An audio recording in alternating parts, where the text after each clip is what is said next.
yang kecil-kecil yang kita anggap sebenarnya kecil ternyata juga mengandung gula yang lumayan juga gitu ya, seperti kecap gitu ya. Jika kita berlebihan pun ternyata juga tidak baik seperti itu Mbak Enci.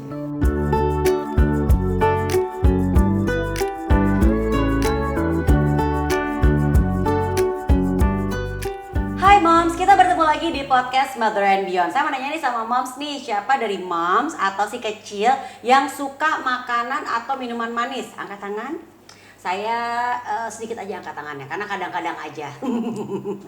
Kita tahu ya Moms ya, mengkonsumsi makanan atau minuman manis emang kadang-kadang tuh bisa membuat mood kita tuh jadi lebih baik atau menaikkan mood kita. Tapi di sisi lain, kebanyakan konsumsi gula dan makanan manis itu berbahaya loh bagi kesehatan. Yang memprihatinkan katanya berdasarkan laporan Departemen Pertanian Amerika Serikat atau USDA pada tahun 2022-2023, Indonesia menjadi negara dengan konsumsi gula global terbesar ke-6 di dunia. Itu tinggi loh ya Moms ya. Mengetahui laporan data dan bahaya konsumsi gula yang digadang-gadang tidak semanis rasanya, terus gimana dong caranya kita mengatur konsumsi gula harian untuk kita dan si kecil? Apa aja nih dampak mengkonsumsi gula yang berlebihan? Dan makanan dan minuman apa aja yang bisa menjadi sumber gula tertinggi yang berbahaya bagi tubuh kita?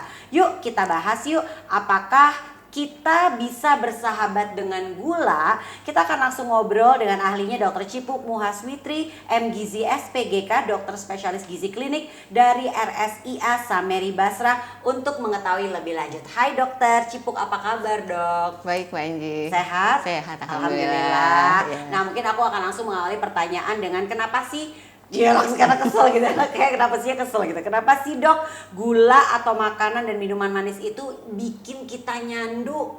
Jadi kenapa konsumsi gula itu dikatakan bikin candu? Karena ketika kita mengkonsumsi gula itu akan dari otak kita itu akan melepaskan dopamin dan juga opioid, dan itu potensi untuk sifatnya adiksi.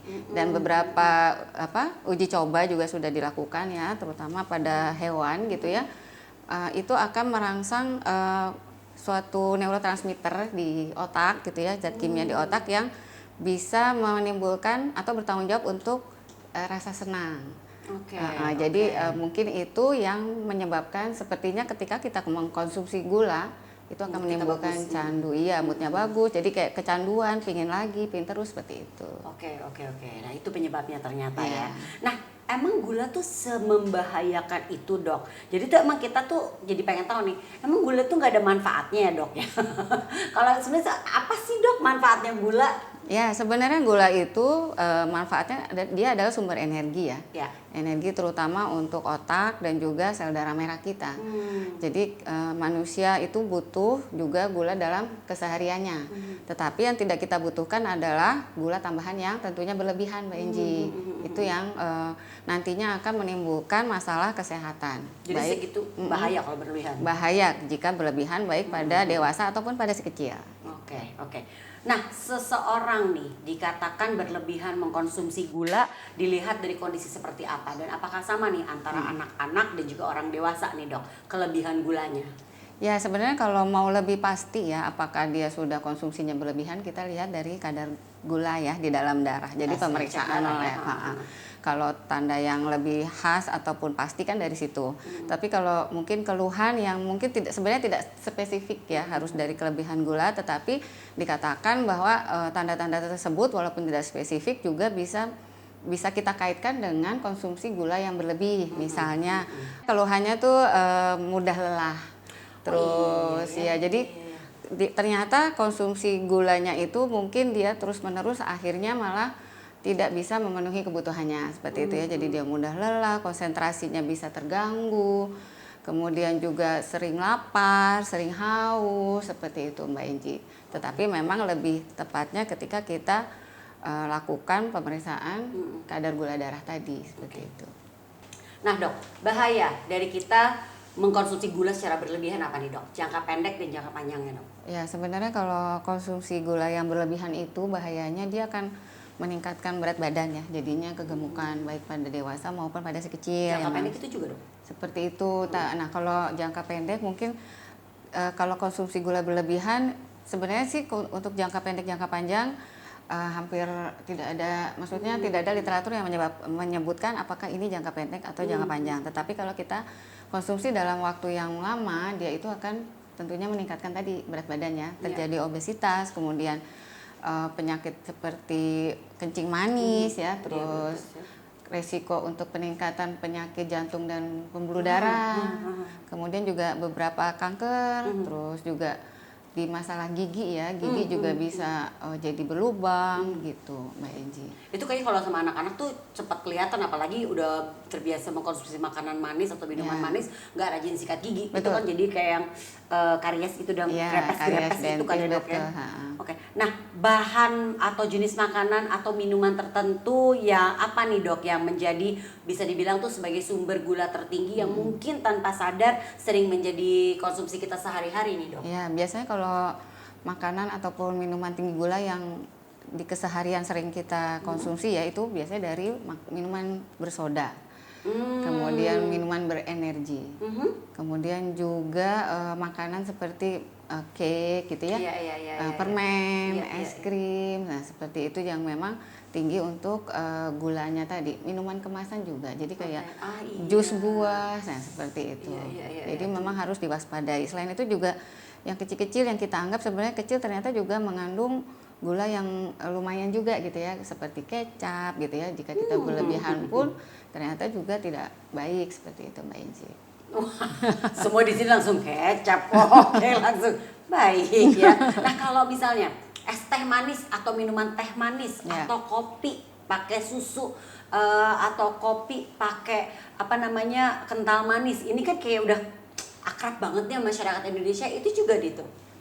Ya, jadi memang kalau misalnya minuman manis tadi, jika kita bikin sendiri misalnya penambahan gulanya banyak juga bisa termasuk yang menyumbangkan untuk menyebabkan konsumsi gulanya jadi berlebihan juga.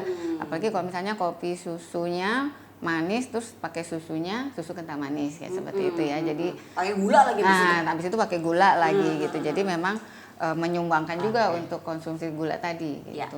Lebih baik mana nih dok? Menambahkan gula putih, gula merah, gula aren atau madu nih untuk kalau kita mau rasa-rasa manis gitu loh dok. Jadi sebenarnya baik tadi gula pasir ya, gula merah, gula aren, madu itu termasuk golongan karbohidrat sederhana, gula tadi ya. Nah, jadi pemakaiannya pun tetap ada pembatasannya. Ada guidance atau anjuran untuk konsumsinya supaya tidak berlebihan, terutama untuk orang yang sehat ya. Kalau untuk orang dengan penyakit khusus pastinya juga ada pengecualian lagi gitu Mbak Enji. Oke, tetap aja jadi nggak ada mending-mending ya? Nggak ada yang mending-mending, kalaupun dilihat dari misalnya jumlah kalori, indeks glikemik gitu ya, misalnya kecepatan dia meningkatkan kadar gula di dalam darah ataupun vitamin mineral yang ada disebutkan tadi, itu bedanya beda tipis-tipis Mbak. Jadi memang tetap kita harus konsumsinya secara bijak sesuai dengan yang dianjurkan. Nah kalau gula rendah kalori itu kan sering juga tuh dikonsumsi sama orang-orang yang mungkin aku nggak manis-manis tapi masih suka manis gitu kan ya. Apalagi mungkin kalau yang lagi diet atau mungkin para penderita diabetes itu ngaruh nggak sih dok? Jadi sebenarnya kalau non nutritif non kalori, pemanis non kalori ini ya atau rendah kalori ini sebenarnya bisa dikonsumsi ketika memang keinginan untuk minum atau makanan manis itu sedang tinggi gitu ya. Craving gitu ya. Craving gitu, sedang cravingnya silakan. Tetapi ada literatur terbaru menyebutkan bahwa konsumsi tadi ya non kalori untuk pemanis ataupun pemanis yang rendah kalorinya itu tetap bisa untuk meningkatkan berat badan dan resiko untuk terkena penyakit kencing manisnya itu tetap ada gitu. Jadi pun ketika kita mengkonsumsinya kita juga tetap harus bijak gitu, tidak berlebihan gitu. Apalagi kalau penderita diabetes itu kan kita juga ingat selain jumlah ada jadwal, ada jenis, seperti itu. Jadi kita juga harus jumlahnya tuh diperhitungkan sekali gitu. Kalau ngomongin soal ini gula lagi ya dok, kan kadang-kadang kita juga tahu ya dok ya, bukan kadang-kadang ada makanan-makanan yang sebenarnya juga udah manis gitu loh tanpa penambahan gula. Saya jadi inget nih ada dari keluarga saya yang dia punya diabetes tapi dia makan duku waktu itu banyak banget dok. Itu akhirnya naik lah tuh. Nah itu juga harus jadi perhatian dong. Betul. Ya dok ya. Sebenarnya gula dalam buah itu kan termasuk natural ya, sugar alami gitu. Jadi dia tersimpan dalam selnya gitu ya, ibarat kata. Tetapi ketika ya balik lagi, ketika kita berlebihan konsumsinya banyak, itu juga tidak bagus gitu, Mbak Enci. Jadi gimana nih dok, kita mengatur konsumsi gula di keseharian kita? Maksudnya batasan gula untuk kita tuh seperti apa? Apakah sama antara orang dewasa dan juga anak-anak, dok? Nah, kalau untuk yang dewasa ya, untuk moms and dad, ini ada beberapa anjurannya. Kalau kita berkaca dari Kementerian Kesehatan Republik Indonesia ya, itu batasannya untuk orang sehat adalah 50 gram atau 4 sendok makan sehari. Tapi kalau kita pakai yang dari luar negeri, itu ada American Heart Association, dia membaginya berdasarkan jenis kelamin nih, Mbak Enji. Kalau laki-laki itu sekitar 9 sendok teh, kalau perempuan 6 sendok teh. Nah, kalau WHO secara global dia konsumsi gulanya tuh 6 sendok teh aja sehari. 6 sendok teh sehari. Atau misalnya kita konsumsi minuman yang manis tadi, itu 1 saji per minggu. Jadi sekitar 250 sampai 300 ml aja seminggu, bukan sehari. Misalnya minuman kemasan. Betul, kemasan. 1 aja seminggu. Iya, gitu. Jadi ya itu 250 sampai 300 ml seminggu, anjuran dari WHO. Oke. Untuk dewasa. Sekalian nanya kalau gitu. Untuk mungkin moms yang tinggal di kota besar tuh kan udah nggak asing lagi dengan kopi-kopi kekinian. Apakah masuk di situ, dok? Termasuk. Apakah masuk di situ? Jadi seminggu 1 aja cukup untuk si kopi-kopi kekinian dengan itu? gula yang tadi. Iya. Dengan batasan gula yang tadi. Baik. Karena kan akhirnya banyak yang udahlah ya, tinggal gampang beli kopi-kopi kekinian gitu, terus diganti juga jadi gula aren gitu kan ya. Ya udahlah, sehari 1 nggak apa-apa. Itu sebenarnya seminggu 1. Ya, lebih ke yang minuman kemasan, karena kan yang minuman kemasan dia kan udah tertera ya, berapa kan karena tertera lebih akurat gitu untuk kadar gula di dalam kemasannya. Tapi kalau kopi-kopi itu kan tergantung dia naruh kopinya berapa gitu ya. Ada yang berapa tadi ya? Mungkin ada dia beli kopi susu tapi less sugar misalnya. Kan beda sama yang memang normal gulanya, seperti itu. Oke, kita sekarang yang normalnya deh, dok. Seminggu 1 juga, dok. Jika masih penasaran. Yang normalnya nih, dok. Iya, sebaiknya memang tidak sering ya gitu. Wow.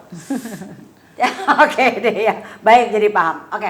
Mungkin akhirnya pas moms menyaksikan dan mendengarkan podcast Mother and Beyond ini langsung berpikir, udah, aku kayaknya mau nge-cut gula aja deh. No more gula in my life gitu ya, nggak mau lagi nih ada gula, nggak mau mengkonsumsi gula sama sekali nih dalam hidup aku. Nah, apakah boleh gitu juga, dok, se ekstrim itu? Jadi pengen tahu ada nggak sih manfaatnya kayak untuk menambahkan energi. Jadi kalau kita mau nge-cut itu, apakah boleh, dok, atau ya nggak gitu juga, dok? Nah, gitu kan? iya, jadi tadi kan balik lagi ya, sebenarnya kan gula itu kita butuhkan untuk energi ya di dalam tubuh, terutama untuk otak sama sel darah merah. Jadi tetap kita butuhkan. Tetapi apakah gula sebenarnya gula itu bisa kita dapatkan dari pemecahan molekul karbohidrat ya, yang kita biasanya dapat dari mana, makanan pokok, buah gitu ya, yang mengandung karbohidrat itu biasanya nanti di dalam tubuh akan dipecah menjadi gula untuk energi kita.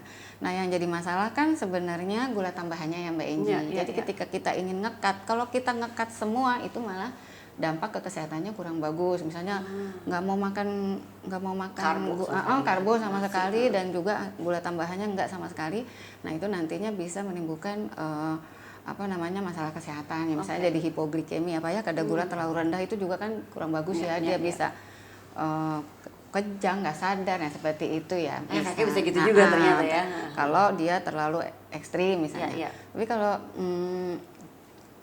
yang kita cut adalah adding sugarnya tadi ya, gula tambahannya ya, itu tentunya ada dampak kesehatan yang baik ya. Jadi bisa menurunkan resiko tadi kegemukannya atau obesitas, kemudian juga resiko penyakit jantung dan pembuluh darah, resiko penyakit kencing manis, dan beberapa kanker seperti itu. Jadi misalnya mau konsumsi gulanya dari tadi kan nasi, itu kan juga ada gulanya karbo kan. Nanti dipecah jadi gula. Gitu. Buah-buahan itu boleh juga ya, dok ya? Oke. Sebagai penutup, tips bijak mengkonsumsi gula di keseharian. Ya, tentunya nggak mudah ya untuk mengurangi ya. Tadi kita dari mulai kopi kekinian aja dulu. Yang pertama tentunya kita mencoba untuk menguranginya secara bertahap. Jadi biasanya satu saji itu gulanya 5, misalnya kita kurangi separuhnya, misalnya gitu. Kemudian untuk konsumsi minuman lebih baik memang sebaiknya air mineral biasa ya, itu bukan yang berpemanis ataupun kemasan seperti itu. Kemudian juga ketika kita mengkonsumsi makanan atau bikin sereal misalnya ya, biasanya kita tambahin gula, ini kita tambahin misalnya buah gitu ya, irisan buah pisang atau stroberi misalnya ya, supaya lebih berasa gitu, lebih ada rasa. Terus juga ketika kita masak juga bisa mengurangi penggunaan gula di dalam masakan atau bikin kue gitu ya, yang moms yang suka bikin kue bisa mencoba untuk mengurangi penggunaan gulanya ketika membuat kue.